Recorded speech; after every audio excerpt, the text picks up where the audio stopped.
안녕하세요. 반갑습니다. 비트코인 뉴스 팡입니다. 2020년 4월 9일 비트코인 뉴스 전해드리도록 하겠습니다. 먼저 브리핑 해드리도록 하겠습니다. 현재 영란은행에서 미래 디지털 화폐 개발에 민간도 참여 가능성이 있다라고 긍정적인 이야기를 했고요. 그리고 독일에서 은행업계의 반암호화폐 정서, 이 계좌 개설에 난관을 겪고 있다라는 부분도 있습니다. 그리고 페이스북의 전 부사장이 비트코인이 수백만 달러가 되거나 아니면 제로가 될 것이다 라고 언급을 했습니다. 그리고 이더리움 디파이가 지난해 800% 성장을 했다라는 소식이 있고요. 그리고 이더리움 재단에서 1년간 핵심 프로젝트에 3천만 달러를 투자했다라는 소식도 있습니다. 그리고 테슬라가 중국 수입 통관 절차 개선을 위해 블록체인 파일럿을 실시했다라는 소식도 있습니다. 그리고 세계 경제 포럼에서 디지털 거래 부분 수장, 블록체인 코로나발 공급망 붕괴를 막는다라는 기사가 있고요. 그리고 중국 베이징에서 블록체인 기반 전자신분증 증명서를 발급한다라는 소식이 있습니다. 그리고 비트코인 캐시와 비트코인 SV 각각 8일과 10일 첫 반감기를 맞는데 큰 가격의 움직임은 없다라는 기사도 있습니다. 자, 우선은 비트코인의 시세 같이 한번 살펴보고 진행해 보도록 하겠습니다. 여러분들 도움이 되신다면 좋아요, 구독, 댓글 달아주시면 감사하겠고요. 투자에 관련된 정보들은 참고사항일 뿐이고 조언이 아니니 투자하실 때 여러분들 스스로 꼭 판단하시고 결정하시기 바라겠습니다. 자, 비트코인의 현재 시세 7,389달러 선에 위치해 있습니다. 일봉상으로 차트를 봤을 때 지금 정확하게 50일 이동평균선 저항선에 딱 맞닥뜨린 모습입니다. 아직까지는 위쪽으로 계속 상승 추세를 조금씩 이어가고는 있는데 그 힘이 아주 강한 흐름은 아닙니다. 거래량은 살짝 약해지면서 지금 천천히 올라가는 모습이고 여기에서 지금 이 저항선으로 지금 작용하고 있는 50일 이동평균선인데요. 지금 이 저항선을 뚫고 강하게 올라갈 수 있을지가 여기에서 이제 관점일 것 같습니다. 그렇게 된다면 뭐 8,000달러까지도 내다볼 수도 있겠죠. 우선 이 상황에서 이 저항선을 뚫느냐 아니면 이 저항선을 맞고 다시 한번 이 조정세가 나오느냐, 이 기로에 지금 놓여 있다고 보여지고요.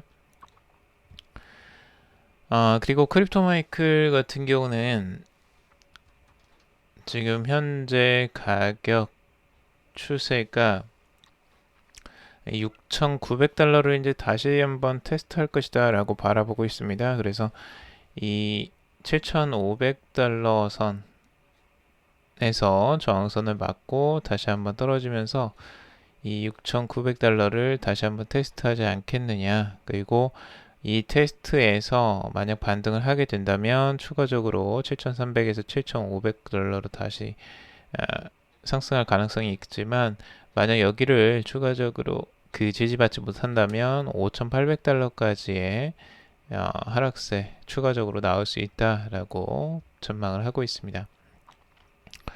자, 그리고 윌리 우가 지금 이제 비트코인과 그리고 S&P 500 그리고 부동산까지 이렇게 가격 지표를 가져왔는데요.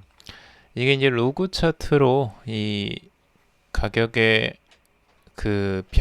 변동성을 지금 이 차트화 시킨 건데 보면은 S&P 500의 이제 하락세와 그리고 이 부동산의 하락세가 훨씬 더 이제 크게 나타났다라고 지금 보고 있습니다. 전체적으로 이 비트코인의 상승세, 이 하락세가 하락폭이 훨씬 더 적어 보이죠. 이게 이제 로그 차트로 봐서 그러는 것 같은데 실제 많은 사람들이 이제 비트코인이 많은 변동성 때문에 리스크가 크다라고 이야기를 하는데 실제적으로 다른 자산들의 변동성이 지금은 훨씬 더 크게 나왔다라고 이제 보여주려고 하는 것 같습니다. 그런데 이제 어떻게 보면 지금 비트코인의 하락 추세는 최근에 이제 S&P 500이나 다른 것들보다는 상대적으로 살짝 낮긴 했습니다. 원래 비트코인이 하락하는 흐름이 굉장히 크게 나오는데 이번에는 뭐 S&P 500이 지금 충격을 받은 것보다는 좀 덜 나왔다라고도 할 수 있는데요. 하지만 그렇다고 해서 완전히 따로 움직이지는 않았습니다. 그 S&P 500의 하락 추세를 똑같이 따라가는 흐름들을 보여주었고 이번 급락 장사에서 똑같이 급락하는 흐름들이 나오기는 했습니다. 퍼센티지로 따지자면 뭐 비슷하게 이제 떨어진 건데 실제적으로 주식시장이 움직이는 아주 약간의 변동성에 비해서 최근의 변동성이 굉장히 크게 나왔고 비트코인은 원래 큰 변동성이 있는데 그것보다는 이제 상대적으로는 좀 작게 나왔다라고 볼 수 있겠죠. 조금 더 객관적으로 말하자면요. 그래서 이 변동성을 이렇게 이제 측정하는 것들은 한번 지켜봐야 될 것 같고 비트코인은 과연 이 S&P 500이 떨어지는데도 계속 지켜낼 수 있을까? 이것도 이제 관건이 되겠죠. 자, 그리고 영란은행 미래 디지털 화폐 개발에 민간도 참여 가능성이 있다라는 기사인데요. 영란은행이 지금 미래 디지털 화폐 개발에 민간 부분이 참여할 수 있는 지금 기회에 대해서 이야기를 하고 있습니다. 영란은행은 화폐 발행과 유통 작업에서 민간 기업의 역할이 더 커질 수 있다라고 밝혔는데요. 중앙은행 디지털 화폐 이니셔티브 소속 애널리스트 벤 다이스는 이날 온라인 세미나에서 이 비트코인과 다른 암호화폐들이 화폐 요건을 충족하지 못했다는 게 영란은행 입장이다. 하지만 기술을 더욱 발전시키고 화폐 요건에 부합하는 더 나은 솔루션을 만들 수 없다는 건 아니다 라고 말을 했습니다.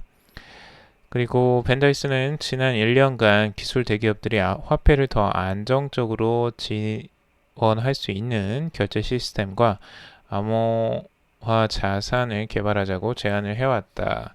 그래서 민간 화폐가 통화 시스템의 새로운 위험 요인이 될 수도 있지만 실제적인 유용성이 있다면 미래 CBDC 이니셔티브와 함께 작동할 수 있을 것이다 라고 설명을 하고 있습니다.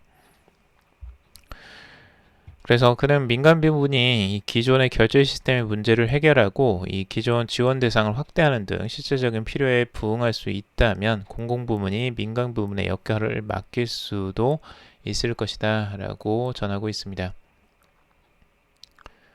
그리고 영란은행은 실제 다른 중앙은행들에 비해서도 민간 화폐에 상당히 수용적인 입장을 밝혀왔는데요. 이 페이스북이 주도하는 스테이블코인 리브라뿐만 아니라 암호화폐 전반에 대해서 우호적인 태도를 보이고 있습니다. 그래서 이런 이제 흐름들이 지금도 이어간다라고 할 수가 있는 것 같은데요. 전 영국 영란은행 총재 마크 카니 같은 경우는 이 강력한 규제 기준을 이행해야 한다라고 강조하면서도 민간 기업의 자체 화폐 개념이 상당히 흥미롭다라고 평가한 바가 있습니다. 그러니까 영국에서는 의외로 이 민간 화폐에 대해서 좀 더 수용적인 입장에 있다라고 볼 수가 있는 거죠. 그래서 앞으로 이제 민간 화폐나 민간 기업과 지금 아마 이 콜라보가 또 있지 않을까라는 생각도 드네요. 근데 실제적으로 이제 결제 부분이나 이런 부분은 아무래도 민간 업체들이 훨씬 더 좀 유동적이고 활발하게 거래를 일으킬 수 있기 때문에 그런 부분들은 민간 부분과 협력하는 부분이 좀 나을 수 있다라는 생각이 드네요.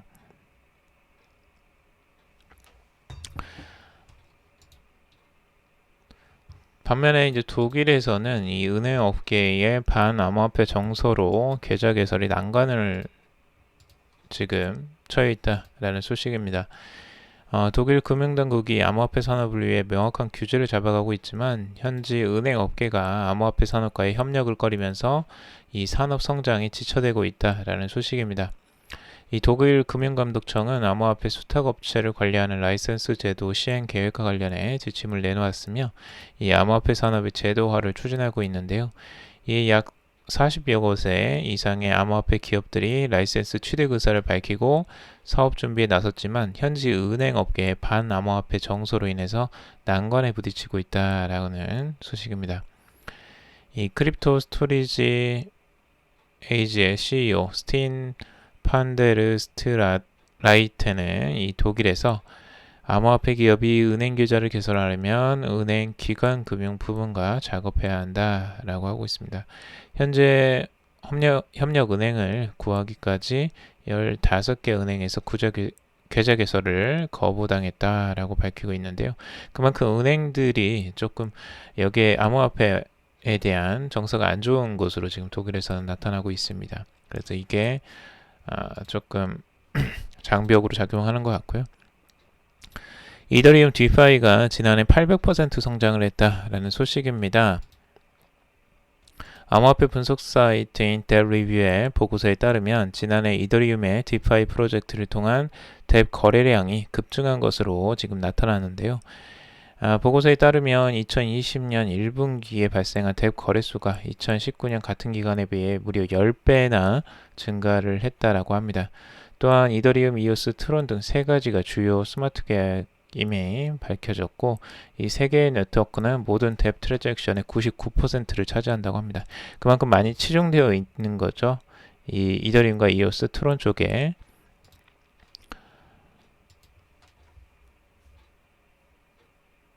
그리고 지금 이더리움의 이제 기반의 디파이 프로젝트는 실제로 이제 뎁 거래량이 지난해 거의 800% 증가했고 이러한 디파이 프로젝트의 대부분은 이 블록체인의 ERC20 토큰을 사용한다고 합니다. 이더리움 기반 뎁의 거래량은 650% 이상 증가한 55억 달러를 넘어섰고 이 거래량의 80% 이상이 ERC20 토큰이며 특히 거래소 및 금융 앱에서 사용되는 토큰이다라고 하고 있습니다. 그만큼 이 디파이의 역할이 굉장히 크게 작용을 하는 것으로 보여지고요. 이더리움 뎁의 활용에 많은 부분이 지금 이 디파이에서 발생을 하고 있는 것으로 지금 알 수가 있습니다. 그만큼 이더리움에서 꽤 큰 요소고 앞으로도 발전 가능성들이 엿보이는 프로젝트이죠. 그리고 트론 네트워크도 이제 뎁 생태계에서 상당한 규모를 차지하고 있는데요. 보고서는 2019년과 2020년 1분기 사이에 네트워크 규모는 약 73% 감소한 157억 달러에서 4억 1,400만 달러로 트론 네트워크의 대부분을 차지하는 이 카지노 게임 뎁의 거래량이 급격히 감소를 했다고 합니다.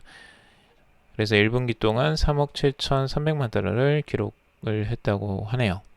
그러니까 트론 뎁에서는 지금 가장 많이 차지했던 게 이 카지노 게임인데 이 카지노 게임의 거래량이 많이 줄어든 것으로 지금 볼 수가 있죠. 그리고 이오스는 2020년 1, 4분기에 뎁의 거래량이 11% 감소를 했습니다. 이오스는 트론과 마찬가지로 대부분의 뎁이 카지노 활동에 전념하고 있지만 거래량은 거의 75% 감소를 했다고 합니다. 이게 이더리움이 상대적으로 지금 이 디파이를 통해서 선전을 하고 있는 상황이네요. 자, 그리고 이더리움은 이제 투자를 또 꾸준하게 해 나가고 있는데요. 이더리움 재단이 올해 이더리움 생태계를 확장할 핵심 프로젝트에 지난해 투자 금액의 3.8배에 달하는 이 3천만 달러 규모의 이더리움을 투자하기로 결정을 했다라고 합니다. 해외 언론 매체에 따르면 이더리움 재단은 2019년 재무실적 및 향후 투자 계획을 발표하는 자리에서 세부 계획을 제시를 했는데 올해 투자 예산 중 2,900만 달러는 이더리움 2.0에 그리고 800만 달러는 1.0 개발 지원에 이더리움 1.0 개발 지원에 사용하고 그리고 300만 달러는 개발자 인센티브로 활용이 된다고 합니다. 한편 지난해 이더리움 재단은 780만 9천 달러를 사용했다라고 전하고 있습니다.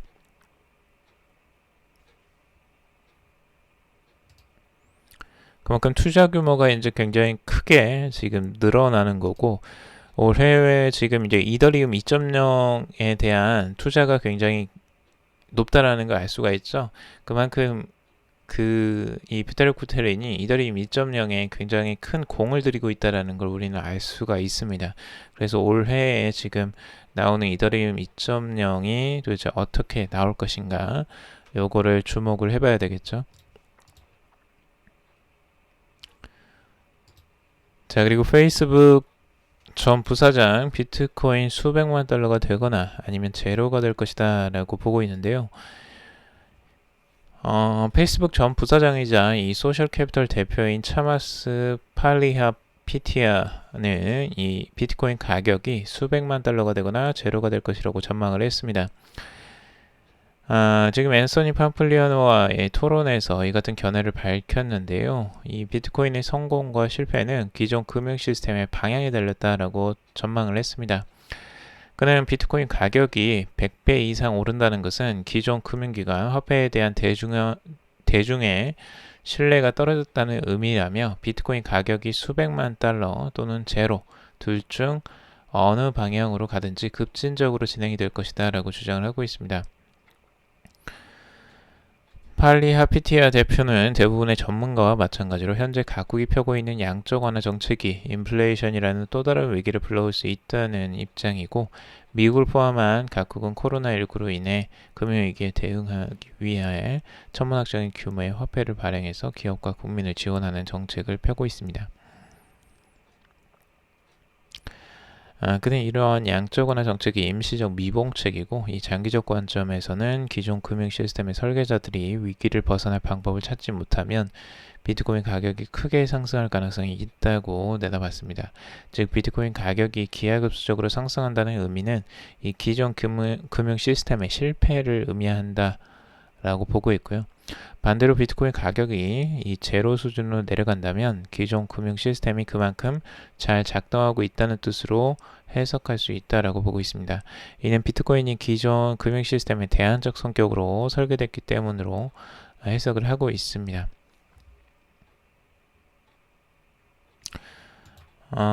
그리고 이 대표는 인플레이션을 해결하는 유일한 방법은 금본위제와 같은 제도를 만드는 것이지만 정부와 중앙은행은 결코 여기에 동의하지 않을 것이고 불가능에 가깝다. 그리고 대중은 이러한 상황에서 비트코인을 선택할 수 있다라고 지적을 하고 있습니다. 다만 그는 비트코인 등 암호화폐가 조만간 법정 통화를 대체하는 것은 어렵다는 견해를 나타냈고, 이 암호화폐가 법정 통화를 대체하기에는 너무 투기성이 강하다라고 이야기를 하면서 비트코인의 극심한 변동성이 지금과 같은 자리로 투자자들을 몰아넣었다라고 말을 하고 있습니다. 그래서 결국에는 이 정리를 하자면 그 국가의 화폐 의 전략이나 이 방향성들에 따라서 이 비트코인의 가격이 수백만 달러가 되거나 아니면 제로로 급진적으로 변화될 수 있을 것이다 라고 지금 이야기를 하는 것입니다. 자, 테슬라가 이 중국 수입 통관 절차 개선을 위해서 지금 블록체인 파일럿을 실시한다라는 기사입니다. 미국의 전기차 제조업체 테슬라가 중국 수입 통관 절차의 개선 가능성을 확인하기 위해서 이 상하이 항만청과 블록체인 파일럿을 실시했다라고 코인데스크가 보도를 했습니다. 블록체인 기반 물류 전문 업체 이 카고스마트는 테슬라와 상하이 항만청 그리고 중국 국영해운사가 화물 보관 해제 시간을 단축하고 이 테슬라 물류팀의 소유권 이전 과정을 간소화하기 위한 블록체인 솔루션 실험을 진행했다라고 공식 성명을 통해 밝혔습니다. 지난해 12월 진행된 파일럿은 이 블록체인을 통해서 관련 선적 자료를 관련 업체와 공유하는 작업에 중점을 뒀고, 이 카고스마트는 신뢰할 수 있는 안정적인 플랫폼을 통해서 데이터 접근성이 개선되면서 테슬라가 물류를 양도받는 과정이 더욱 신속해졌다라고 밝혔다고 합니다. 그래서 지금 이제 공급망 관련해서 이 블록체인 기술을 활용하고 있는데, 이 테슬라에서도 결국에는 이 블록체인 기술을 이용해서 물류를 관리하고 통관 절차를 개선하는 이런 형태를 지금 이제 취할 것으로 보고 있습니다. 대부분의 산업에서 많이 활용이 될 것으로 보여지고요.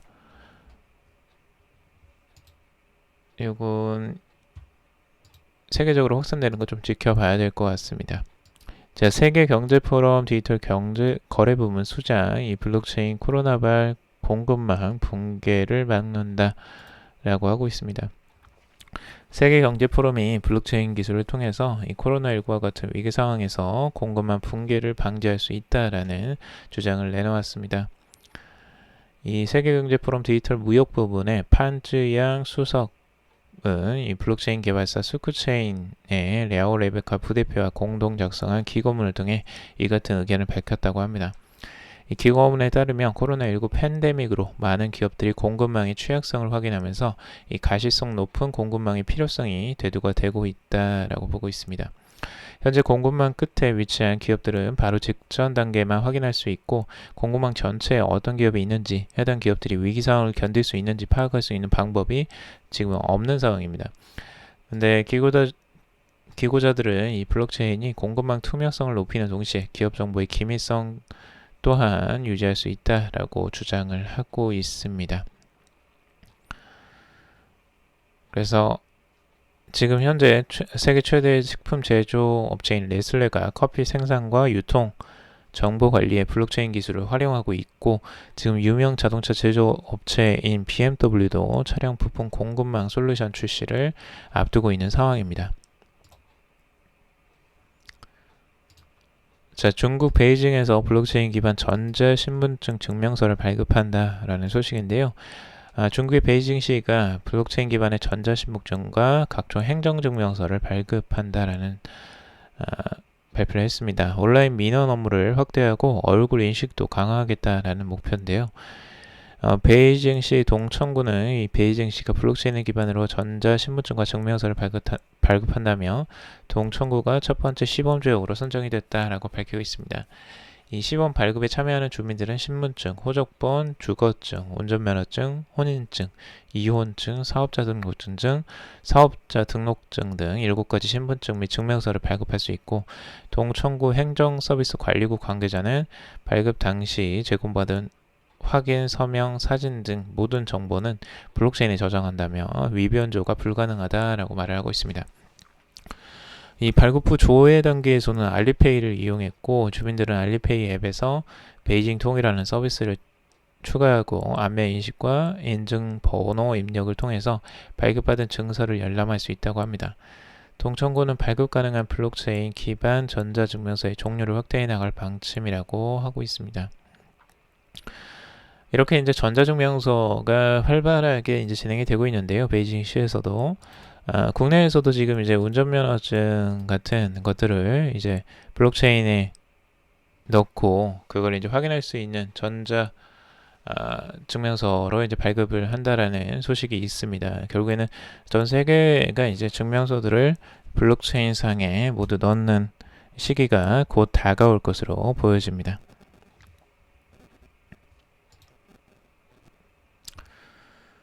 자, 그리고 비트코인 캐시와 비트코인 SV가 각각 8일과 10일 첫 반감기를 맞는다라는 소식입니다.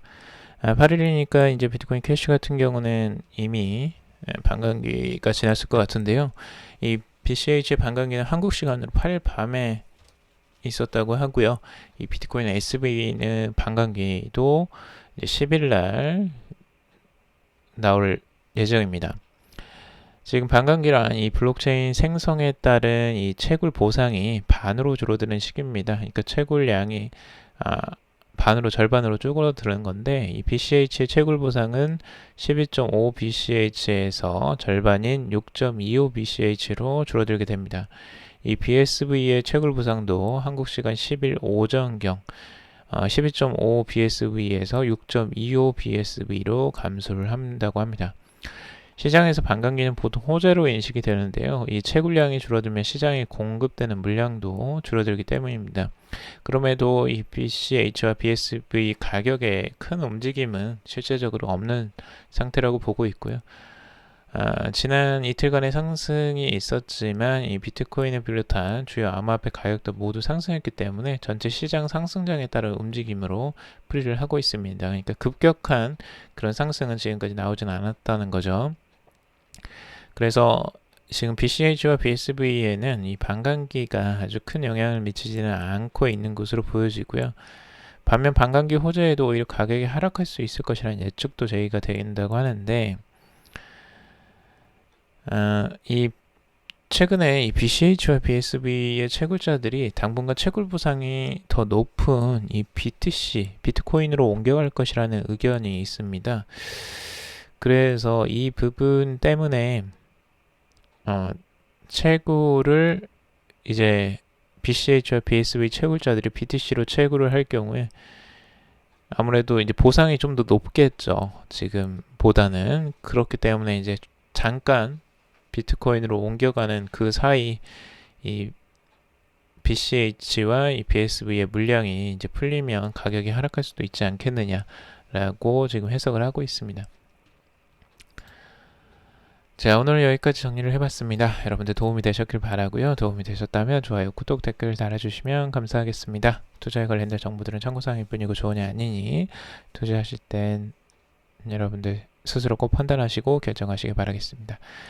금일도 방송 들어주셔서 정말 감사합니다.